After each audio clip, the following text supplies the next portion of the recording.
దాన్ని అడ్డుకొని దాన్ని కోర్టు వరకు తీసుకెళ్లి ఆపు చేస్తున్నటువంటి మిత్రులు కొత్తపల్లి వెంకటరమణ గారు కూడా దేశ రావచ్చు గారు కోరుతున్నారు.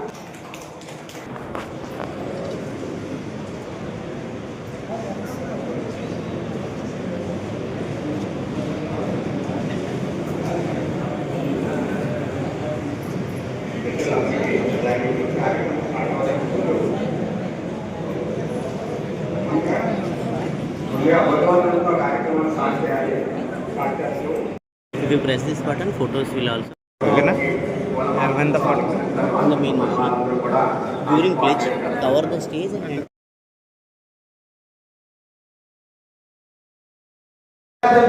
మా సిద్ధార్థ గారి నుంచి అక్కడ ఈ కార్యక్రమాలన్నింటినీ కూడా ఆయన దగ్గర నడిపించారు కాబట్టి వారిని కూడా వేదిక మీద రావాలని కోరుతున్నాం. ఎందుకంటే చిన్న అది చదవకుండా చేసి పొరపాటు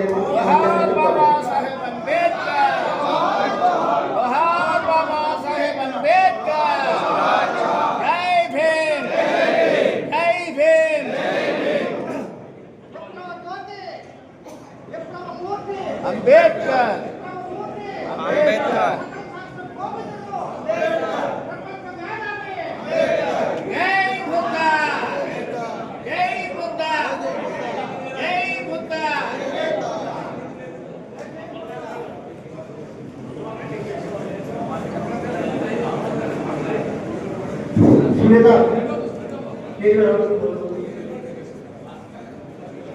లక్ష్మణమూర్తి గారు చంద్రదేవుడు గారు ప్రజలమైన మేము భారతదేశాన్ని సర్వసత్తాక సామ్యవాద లౌకిక ప్రజాస్వామ్య గణతంత్ర రాజ్యంగా నిర్మించుకోవడానికి ఈ పౌరులందరికీ సాంఘిక ఆర్థిక రాజకీయ న్యాయాన్ని ఆలోచన భావ ప్రకటన విశ్వాసం ధర్మం ఆరాధనల్లో స్వాతంత్ర్యాన్ని అంతస్తుల్లోనూ అవకాశాల్లోనూ సమానత్వాన్ని చేకూర్చుటకు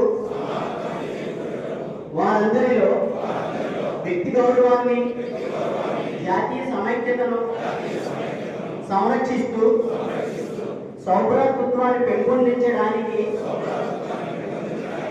1949 నవంబర్ 26న మన రాజ్యాంగ పరిషత్తులో ఎంపిక చేసుకొని శాసనంగా రూపొందించుకున్న ఈ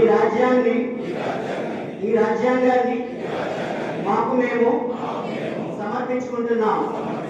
జై భీమ్, జై భీమ్.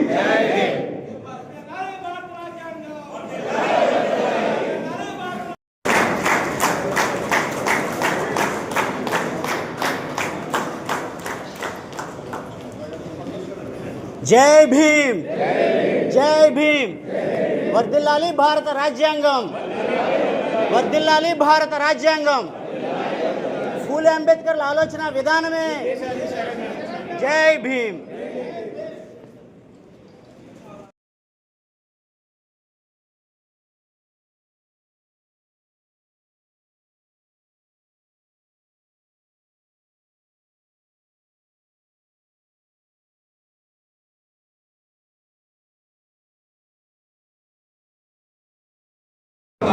రాడికల్ హ్యూమనిజంని ఆయన ఆరంభించి రాడికల్ డెమోక్రటిక్ పార్టీ పెట్టి ఆయన దేశానికి సేవ చేశారు. ఎంఎన్ బాయ్ యొక్క ఆలోచన భారతదేశ రాజ్యాంగం ఆలోచిస్తుంది. దీన్ని చేస్తుంటారని ఆలోచన కాంగ్రెస్ నాయకులు నెహ్రూ గారు అని వాళ్ళు నిర్వహించారు. ఈ నేపథ్యంలో 40 ప్రాంతంలో మనందరికీ తెలుసు రెండో ప్రపంచ యుద్ధం వచ్చింది. 40-45 మధ్య రెండో ప్రపంచ యుద్ధం జరిగింది. ఈ రెండో ప్రపంచ యుద్ధంలో హిట్లర్ జర్మనీ నుంచి బ్రిటన్ మీద దండలు చేశాడు. బ్రిటిష్ని ఆక్రమించడం కోసం తన యొక్క సైన్యాన్ని పెంచాడు. అప్పుడు బ్రిటిష్ వారికి సైన్యం లేదు. సైన్యం లేనప్పుడు వాళ్ళు ఏం చేశారంటే భారతీయులందరినీ సైన్యంలో పోసారు. భారతీయులందరినీ సైన్యం భారతీయులు ఒప్పుకోలేదు. భారతీయులు ఒప్పుకోలేదు, కాంగ్రెస్ ఒప్పుకోలేదు, స్వతంత్ర సమరంలో ఒప్పుకోలేదు. అప్పుడు వాళ్ళు ఏమన్నారంటే బ్రిటిష్ని జర్మనీ ఎట్లా ఆక్రమిస్తే ఆ నియంత మీ ముందు కూడా వస్తారు కాబట్టి మీరు మాకు సహకరించాలని ఒత్తిడి చేసినప్పుడు 2 షరతులతో కూడిన ఒప్పందాన్ని కాంగ్రెస్ నాయకులు భారత సంస్కృతులు ఒప్పించి అప్పుడు బ్రిటిష్ తరఫున 2వ ప్రపంచ యుద్ధంలో పాల్గొన్నారు. ఆ షరతులు ఏంటంటే, ఒకటి, యుద్ధం తర్వాత మాకు సంపూర్ణమైన స్వరాజ్యం ఇవ్వాలి. అప్పుడు ఉద్యమం జరుగుతుంది కాబట్టి యుద్ధం తర్వాత మాకు పరిపూర్ణమైన స్వతంత్రం ఇవ్వాలి. అలాగే యుద్ధకాలం ఈ మధ్యకాలంలో యుద్ధం మొదలైన దగ్గర నుంచి 40 మధ్యకాలంలో మాకు ఒక ఇంట్రీమ్ గవర్నమెంట్ మమ్మల్ని మేము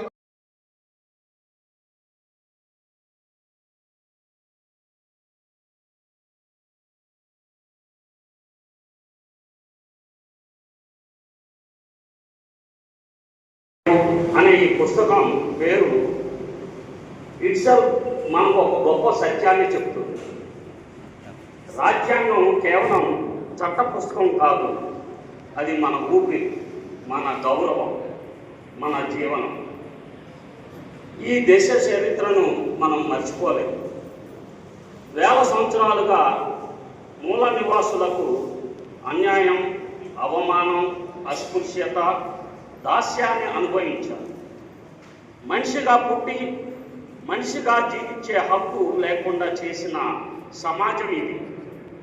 అలాంటి పరిస్థితుల్లో ఒక మహానుభావుడు ఈ దేశానికి దిశ చూపించారు. వారే పరమ పూజ్యులు బోధిసత్వ డాక్టర్ బాబాసాహెబ్ అంబేద్కర్. ఆయన ఒక వ్యక్తి కాదు, ఆయన ఒక విప్లవం. ఆయన ఒక నాయకుడు కాదు, ఒక చైతన్యం. ఆయన మన జీవితాలకు మార్చిన ఒక ఆలోచన. కానీ ఈరోజు మనం ఒక ప్రమాదకరమైన దిశలో ఉన్నాం. చరిత్రను వక్రీకరించే ప్రయత్నం జరుగుతుంది. ముఖ్యంగా ఒక అబద్ధం విస్తృతంగా ప్రచారం జరుగుతుంది. బాబాసాహెబ్ రాజ్యాంగం రాయలేదు. ఈ వాదన ఒక సాధారణ వాదన కాదు, ఇది ఒక కుట్ర. ఇది మన హక్కుల మీద దాడి, ఇది మన గౌరవంపై దాడి. ఈ దాడి చేయడం ప్రారంభం. ఈ పుస్తకం అన్ని అంశాలని నేను 30 సంవత్సరాల నుంచి ఈ ఉద్యమంలో ఉన్నాను, సామాజిక ఉద్యమంలో. నాకు తెలిసిందంతా దాంట్లో రాయడానికి అవకాశం పరిమితులు. ఇది కేవలం 130 పేజీల పుస్తకం, 120 పేజీల పుస్తకం. ఇది విద్యార్థులకు అవగాహన కల్పించడానికి కోసం ఉద్దేశించబడిన పుస్తకం. ఫ్రీ డిస్ట్రిబ్యూషన్, అమ్మే పుస్తకం. ఇదే పుస్తకం 4 పంపిస్తా ఉంది. ఇలాగా రకరకాల వాట్సాప్లో మెసేజ్లు. ఇది కేవలం పుస్తకం 40 రూపాయలు పడుతుంది. కనుక దీని పరిమితి వేరు. విద్యార్థులకు అవగాహన కల్పించడమే కాకుండా వారికి రాజ్యాంగం మీద ఎవరు రాశారు, ఎలా కౌంటర్ చేయాలి, వాళ్ళకి స్కూల్స్లో, కాలేజెస్లో డిబేట్లు జరుగుతుంది. ఇది మీ బాబాసాహెబ్ రాయలేదంట కదా, దానికి స్పష్టంగా ఈ పుస్తకం జవాబు. కనుక ఇది నాకు తెలిసినంత రాయాలంటే ఇది చాలా కాస్ట్లీ అఫైర్. కనుక దాని పరిమితిని గురించి ఇప్పటికి ఇది 3000 కాపీలు ప్రింట్ అయింది. సార్ వాళ్ళు ఒక 1000 కాపీలు, మిగతా వాళ్ళు ఒక 2000 కాపీలు ఫ్రీ డిస్ట్రిబ్యూషన్ చేశారు. వాళ్ళు కూడా ఫ్రీ డిస్ట్రిబ్యూషన్. ఈ అబద్ధాన్ని బలపరచడానికి కొందరు ఒక పేరును ముందుకు తెస్తున్నారు, బెంగాల్ నరసింహరావు. ఆయన రాజ్యాంగం రాశాడని, బాబాసాహెబ్ కేవలం చదివాడని చెప్తున్నారు. ఇది పూర్తిగా అసత్యం. బిఎన్రావు ఒక సలహాదారు మాత్రమే. ఆయన పని ఇతర దేశాల రాజ్యాంగాలను సేకరించడం. ఆయన విదేశాల్లో ఉంటున్నాడు కాబట్టి ఆయనకి ఇవ్వాల్సిన బాధ్యత ఏంటంటే, you please collect the constitutions of various countries అని చెప్పి ఇవ్వటం. ఒక దాన్ని సూక్ష్మీకరించి ఒక డ్రాఫ్ట్ తయారు చేయడం వరకే ఆయన పరిమితి. ఆ తర్వాత దాని గురించి పట్టించుకున్న వాదన లేదు. ఒక ప్రాథమిక అవుట్లైన్ ఇవ్వడం జరిగింది. అది ఒక పూర్తి రాజ్యాంగం కాదు, అది ఒక ముసాయిదా కూడా కాదు, ఒక సూచన మాత్రం. ఇక్కడ మనం ఒక స్పష్టంగా ఒక విషయం చెప్పాలి. బ్లూ ప్రింట్ ఇచ్చిన వారు ఒకరు, ఇంటి నిర్మాణం చేసిన వారు మరొకరు, ఆ ఇంట్లో జీవం పోసిన వారు ఒకరే. వారే పరమ పూజ్యులు బోధిసత్వ డాక్టర్ బాబాసాహెబ్. రాజ్యాంగ సభలో వేలాది సవరణలు వచ్చాయి, చర్చలు జరిగాయి, వాదనలు జరిగాయి. ఆ విభిన్న ఆలోచనలను ఒక సమగ్ర పత్రంగా మార్చిన నాయకత్వం ఎవరు? అది అంబేద్కర్ కాదు. వాటన్నిటికీ జవాబులు చెప్పినది ఎవరు? ఆయన ప్రతి విమర్శకు సమాధానం ఇచ్చారు, ప్రతి అంశాన్ని వివరణ ఇచ్చారు, ప్రతి సవరణను పరిశీలించారు. ఇది ఒక సాధారణ పని కాదు, ఇది ఒక మహాబాధ్యత. అందుకే మనం గట్టిగా చెప్పాలి, రాజ్యాంగం అందరి చర్చల ఫలితం, కానీ దానికి ప్రాణం పోసింది మాత్రం ఒక్కరే, వారే బాబాసాహెబ్ అంబేద్కర్. ఈరోజు వాట్సాప్ యూనివర్సిటీ ద్వారా ఒక విషయ ప్రచారం జరుగుతుంది. అంబేద్కర్ కేవలం టైప్ చేశారు, రావు అసలు రచయిత అనే సందేహాలు వస్తుంది. మనం దీనికి ఎలా స్పందించాలి? కోపంతో కాదు, నిజాలతో స్పందించాలి, ఆధారాలతో మాట్లాడాలి. రాజ్యాంగ సభ చర్చలను చూపించాలి. మన సమాధానం ఇలా ఉండాలి. రాజ్యాంగం ఎవరు రాశారు అని అడిగిన వాళ్ళకు రాజ్యాంగం వల్ల ఎవరు బతుకుతున్నారు అని అడగండి. అస్పృశ్యతను నిషేధించింది ఎవరని అడగండి. మనకు రిజర్వేషన్ తెచ్చింది ఎవరని అడగండి. మనకు ఓటు హక్కు ఇచ్చింది ఎవరని అడగండి. సమాధానం ఒకటే, doctor Ambedkar, doctor Ambedkar, doctor. ఇక్కడ ఒక గొప్ప సత్యాన్ని మనం గుర్తించుకోవాలి. అంబేద్కర్ ఒక్కరే రాయలేదు అని చెప్పేవారు ఒక అర్థ సాంఖ్యాన్ని ఉపయోగిస్తున్నారు. అవును, రాజ్యాంగం ఒక సమూహ చర్చల ఫలితం, కానీ ఆ చర్చలకు దిశనిచ్చిన వారు ఎవరు? ఆ ఆలోచనలకు రూపం ఇచ్చిన వారు ఎవరు? ఆ చట్టాన్ని ప్రజల జీవితంలో పనిచేసేలాగా చేసిన వారు ఎవరు? చర్చలు అందరూ కావచ్చు, చట్టంగా మార్చిన మేధస్సు ఒక్కటే, అది డాక్టర్ అంబేద్కర్. ఈరోజు మనం ఒక ప్రమాదాన్ని కూడా అర్థం చేసుకోవాలి. బాబాసాహెబ్ పాత్రను తగ్గించడం అంటే రాజ్యాంగాన్ని బలహీనపరచడం. రాజ్యాంగాన్ని బలహీనపరచాలంటే అది మన హక్కులు తీయడం. అందుకే మనం గట్టిగా చెప్పాలి. డాక్టర్ అంబేద్కర్ను తొలగించాలనుకునే వారు ముందుగా రాజ్యాంగాన్ని తొలగించాలి. రాజ్యాంగాన్ని తొలగించాలంటే ముందుగా మన అందరినీ తొలగించాలి. సోదరులారా, మన పూర్వీకులు హక్కుల కోసం ప్రాణాలు ఇచ్చారు. మనం ఇప్పుడు ఏం చేస్తున్నాం? మనం రాజ్యాంగాన్ని చదువుతున్నామా? కేవలం ఫోన్లో మెసేజ్లు ఫార్వర్డ్ చేస్తున్నామా? రాజ్యాంగం చదవని సమాజం చివరికి దాస్యానికి మళ్ళీ చేరాల్సి వస్తుంది, బానిసత్వానికి చేరాల్సి వస్తుంది. ఈ రోజు విడుదలవుతున్న ఈ పుస్తకం ఒక సాధారణ గ్రంథం కాదు. ఇది ఒక ఆయుధంగా ఉండాలి, ఇది ఒక చైతన్యంగా ఉండాలి, ఒక మార్గదర్శకంగా ఉండాలి. ప్రతి ఇంటికి వెళ్ళాలి, ప్రతి యువకుడి చేతిలో ఉండాలి. బుద్ధుడు సమానత్వం చెప్పారు, బాబాసాహెబ్ దాన్ని చట్ట రూపంలో తెచ్చారు.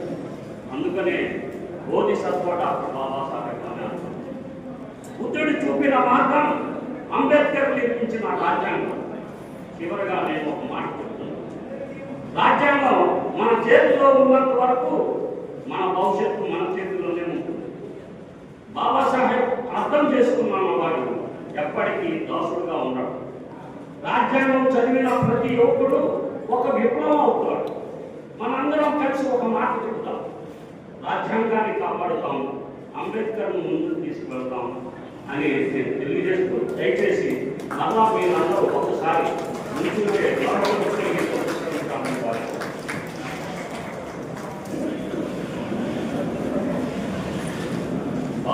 మీకు వీడియో చేయండి, అందరూ చెప్పండి. సైలెంట్ ఉందని చెప్పు.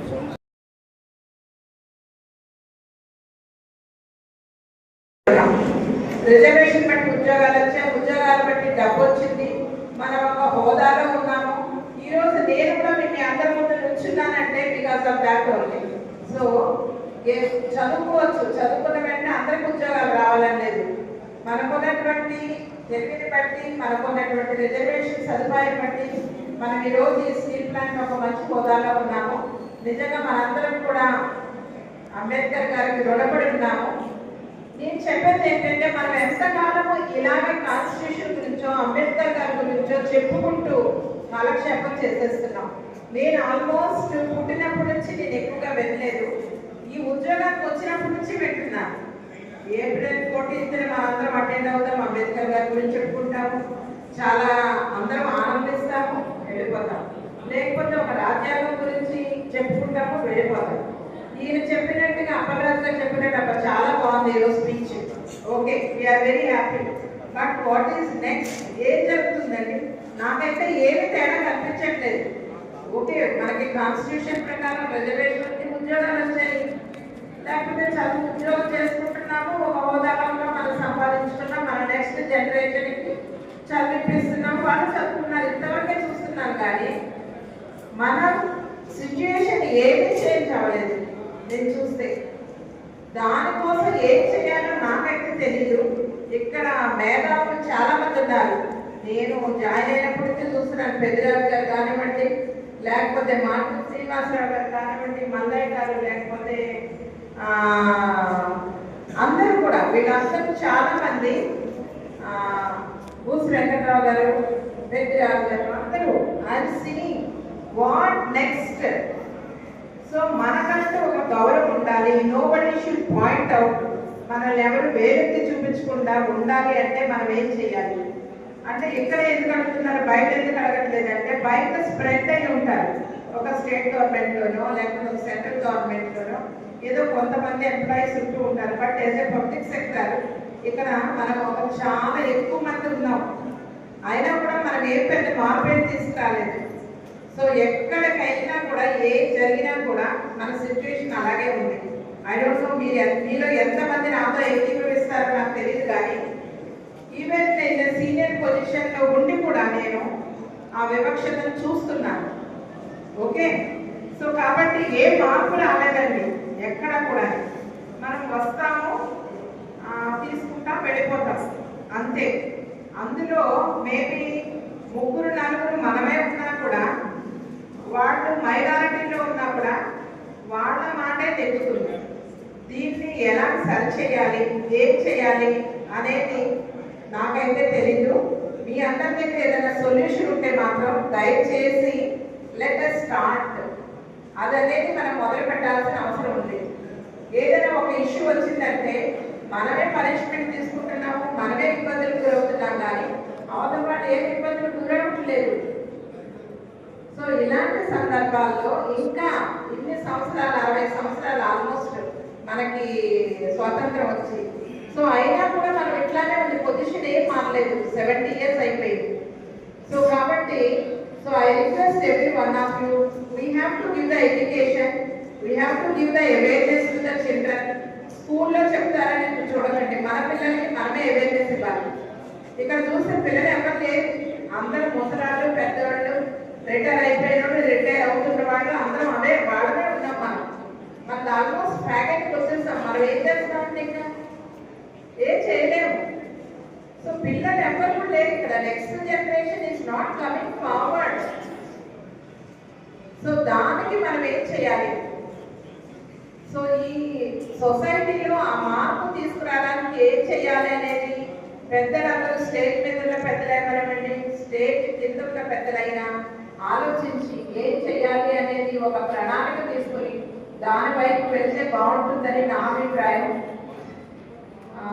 ఇంకా మిగతా మంది కాన్స్టిట్యూషన్ గురించి తెలుసుకోవడం, ఓకే తెలుసుకుంటున్నాం, ప్రశ్నిస్తున్నాం, కానీ రిజల్ట్ ఏమవుతుంది? అండ్ నెక్స్ట్ ఇంకో విషయం చెప్తున్నాను.